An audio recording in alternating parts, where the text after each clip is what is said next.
On deck, Joel. In the hole, Austin. 4 out is Adrix.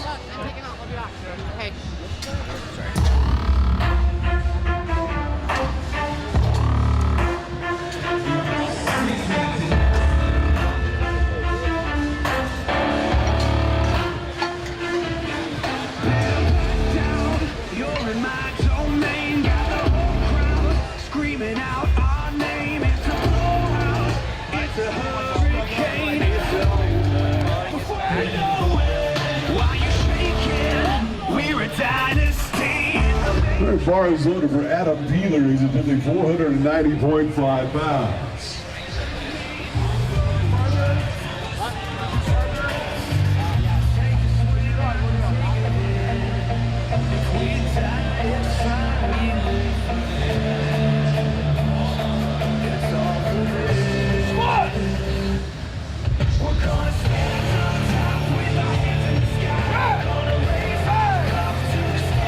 This is good for Adam. Next to the platform will be Joel. On deck, Austin. All right, bar is loaded for Adam Peeler. This is 529.1 pounds.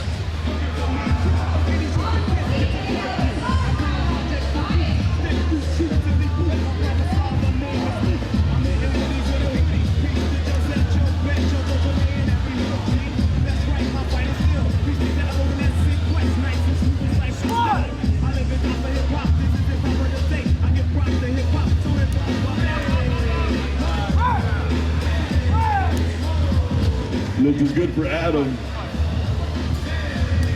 Next on the platform will be Austin. On deck, Joel. In the help, Zach. 4 out is Adrix. Adam Peeler attempting 540.1 pounds.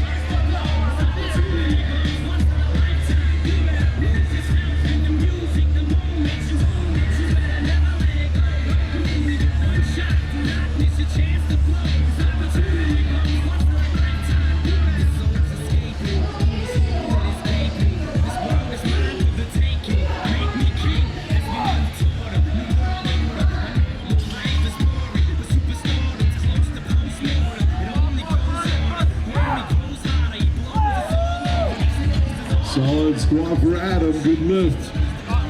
Next on the platform will be Joel. On deck, Austin. In the hole, Jace. 4 out is Adrix.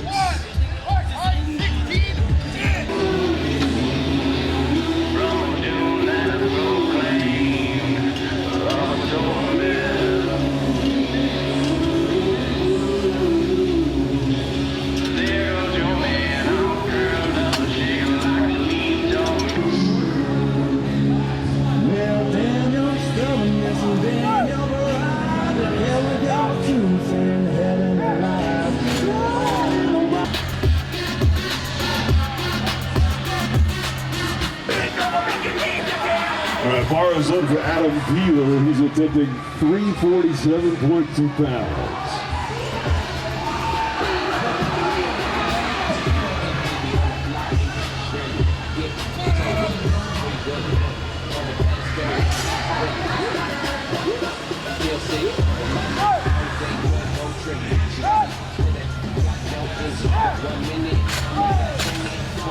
Which is good for Adam. Next on the platform will be Jace. And the list we have for 4th attempts, that concludes the C-flight of the bench press. I don't know, actually it's only 15 inches. Yeah, exactly.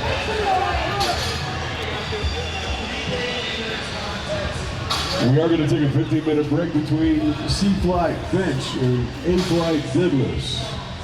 Bar is ordered for Adam Peeler. This is 358.2 pounds for Adam. This is right at the double body weight bench press. This is awesome, rare air. Let's give Adam some love. Let's go, Adam. Let's get it. 358.2 pounds.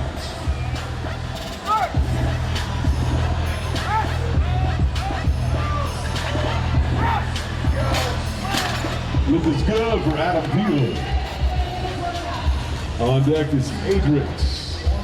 In the old Jason.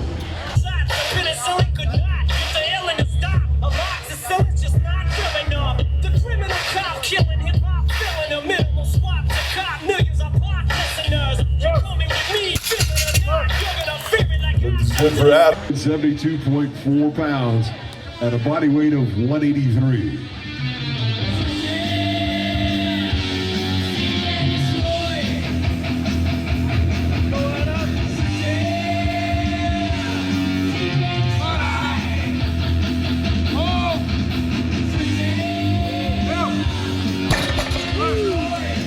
Lift is good for Adam. All right, next up, 183 body weight. Let's get behind him. Big lift. Let's go, Adam. Let's get this. Let's go.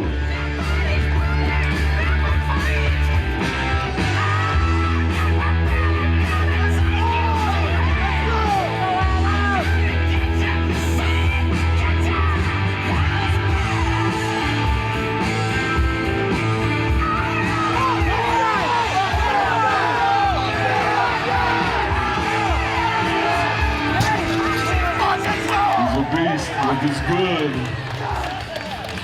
Nice job, Adam. All right, our final. All right, so you guys just saw the footage of my meet. I wanted to get my thoughts over it, as well as my plans going forward to just keep improving in the sport. So first things first, in the days leading up to the meet, I took 2 days off of work because I really needed time to sleep. I knew that that was the main thing I needed to do was all prep. I was getting 5-6 hours of sleep a night, really stressed out with work. And I knew that if I wanted to recover and actually have the taper week do something, I need to have some rest. So in those 2 days, or I guess in the 3 days of my meet, I slept for like 26 hours in that span, which was like, it felt wonderful. I recovered a lot, felt a lot better. And even though I did cut 12 pounds of body weight, which it always sucks. Basically I start off at 194, and then I cut down to, or I guess I cut 11 pounds. I cut down to 183. It's harder on my body when you're leaner, so you're just more sensitive to things in general. But I didn't eat that much the day before the meet, mostly just protein, a little bit of carbs. I usually have 700 grams of carbs a day, and I only had like 200. And I had a pretty big deficit, about like 2,000 plus calories. Had only 32 ounces of water, the usual. Just woke up in the morning, had 185, did a little bit of cardio, walked around, peed a little bit, which is good. And then I weighed in at 183.1, so 83.1 kilos, and basically spent the rest of the day. I got an IV, I was hydrating, I ate a ton of food, I ate 6,000 calories, and it was a good thing I did that because I woke up at 194, which is exactly where I needed to be. Which meant they told me that I recomped well.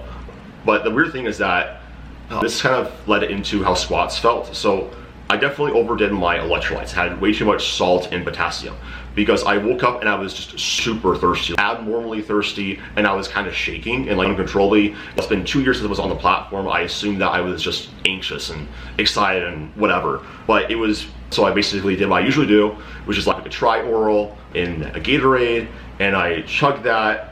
And like, I just got even worse, felt like even more like sick and nauseous. Had to run to like the bathroom. My heart rate was really fast, my head was getting really hot, and I kept having more salt because I didn't identify, oh, I overdid my electrolytes during my recomp, and that thirsty feeling was my body saying we need to drink water to pee out these electrolytes. So I basically overdid. I kept having more and more salt, and by the time I got to, I was done with my squats, I had like roughly like, I think I had like 4-ish grams of sodium in like one small go, and like that just, when I unracked the weight, I felt dizzy, lots of pressure in my head, felt really hot. It kind of felt like I had anemia again, and it's getting away. It sucked because I was just so dizzy. I was kind of blacking out going into the hole, and looking at how 222.5 moved, I was by far like the strongest I've really possibly been on squat, potentially. But because I fell back in the hole, was I basically lost consciousness completely on my 529, 240 squat. I fell back on my heels, the bar kind of rolled on my back, hurt my left arm a little bit, and then I guess because like I wasn't like, that basically gassed me. I only had like one good grinder rep in me, and then I'm just I'm kind of gassed. So unfortunately, I had to go away with the original plan of I was hoping on 556 to 562, but took what I had, 540. This was the right call. My back felt fine after that, and kilos on the total is better than having ego and going, I'm just gonna go more because that's not my PR. But I keep track of that as a strength fluctuation / minor mishap on my part with the electrolytes. My coach Joe also helped me out a little bit with that. It was like, hey, smaller breath in, and just really feel out the balls of your feet, keep pressure there, stop having salt, and just drink water. I didn't have to really drink that much water though the rest of the day, and I just kept peeing, and by the time bench came around, I felt a lot better. That was one of the pros, I guess, in some ways of this meet. It was super long because there were 50 lifters, it was one flight, and the reality is that there's only so fast you can go. It's gonna be roughly about bare minimum 45 minutes per flight. And so it was just a really long day. I came around to bench press. I felt really strong, felt really peaked. Everything felt good despite the cut. I'm good at what I know how to do it, except I messed up my electrolytes, obviously. I felt good for 165, which would have been a 5-pound meet PR, but because I had missed a lift, I just wanted to go with the for sure number. I knew I could do 162, 2.5, even if I misgrooved, even if the pause was extra long, whatever. So I just went with that call. It was the right move. I think I had 165, but again, making lifts is the priority of a meet. I want to build that total. The cost of me potentially losing 10 kilos versus having another 5 extra and I don't want to lose that. So that's what I did there. And then rested a little bit more in between deadlift. And then warming up on deadlift, I didn't really know how I felt. Then I went on my first attempt and I looked at it, and then I went in 305. And when I moved 305, I was like, oh, I'm definitely on. I felt really strong. It moved like how 628 usually moves in training. So I knew that, I was good for at least 716. I thought that my top end was probably gonna be 727, but again, I want to just come out with a lift I would be proud of. It's still a 5-pound conventional PR, and so I pulled that. Well, I think it was the right call because I got pulled forward a little bit at lockouts. And it was like, I have never pulled above 683 on the Texas deadlift bar. My last conventional deadlift PR was on the Kabuki bar, and that was 711. And it's different, and the bar kind of whips, and I pulled me forward, and I knew that was 727. I wouldn't be able to recover from that. So anyways, super hyped about that. And honestly, only about 7.5 kilos under my best total, which could be down to a strength fluctuation is slightly down on my DOT score just because body weight difference of 0.4 pounds does make a pretty big difference in 7.5 kilos. But overall, I'm back to baseline after 2 years of crap with all my health, getting celiac disease, hypothyroidism, getting hurt really bad, dealing with insane levels of fatigue in general. And so basically, I want to address very briefly what my main plan is going forward.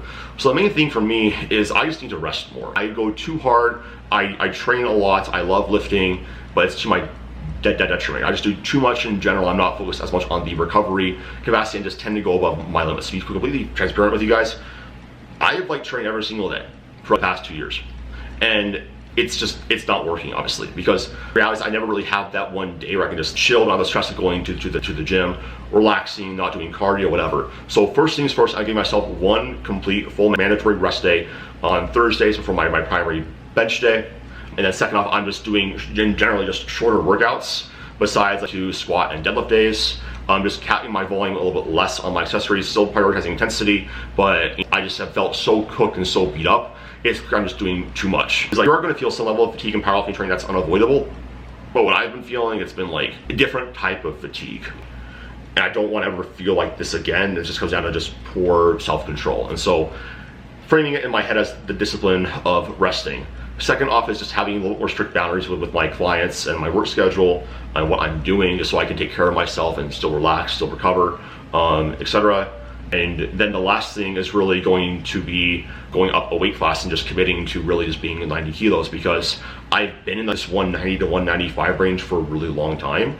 And it's just I'm experiencing such big diminishing returns here. I'm super lean, I'm getting injuries because I'm my body's just tapped out, and that I want to just tell me to grow. I'm committing to gaining weight 2 pounds a month, being less conservative with my rate of gain, just eating how I feel like, and making sure I'm seeing 2 pounds per month on the scale. I get scared of it so sometimes, and I don't like seeing body fat gain. I don't like feeling bloated, but I really know I have a lot of potential at full 90 kilos. And my whole goal is to be the best version of myself. And I know that I'm just not gonna be the best version of myself and reach my genetic potential at being so light and cutting down 83 kilos constantly.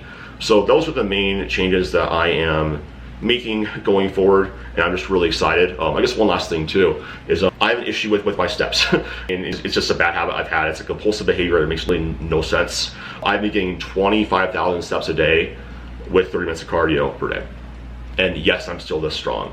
So for right now, I'm bumping it back to by 5,000 steps, and I'm doing 20K steps a day, and eventually going to go down to 15K as I need to continue to gain weight and just help out with my body's ability to recover. So even though it is light intensity cardio, it's still effort, because for example, with endurance athletes, I train some people that have endurance goals.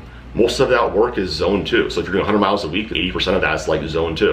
You're doing 80 miles zone 2, which is just like 120, 140 beats per minute, just a little bit above walking, and only 20% of that is that heavy intensity stuff. And so it's still training volume, it's eccentric damage, and it's causing a lot of stress. My feet hurt, I get plantar fasciitis, and I just constantly just feel beat up and run down, and I'm mentally stressed out. And it's also creates more stress like working, because I'm just like I sit down, I can't sit down my computer and just work, whatever, and it's like getting into my sleep because I'm concerned about it, and my training sucks, and just all this stuff. So I'm cutting things back down, tapering it back down, and just really committing to be the best version of myself and being uncomfortable. And I think this is the reality about most people, is that there's always things we need to be doing better. And most of the time for a lot of people, it's not like the training necessarily.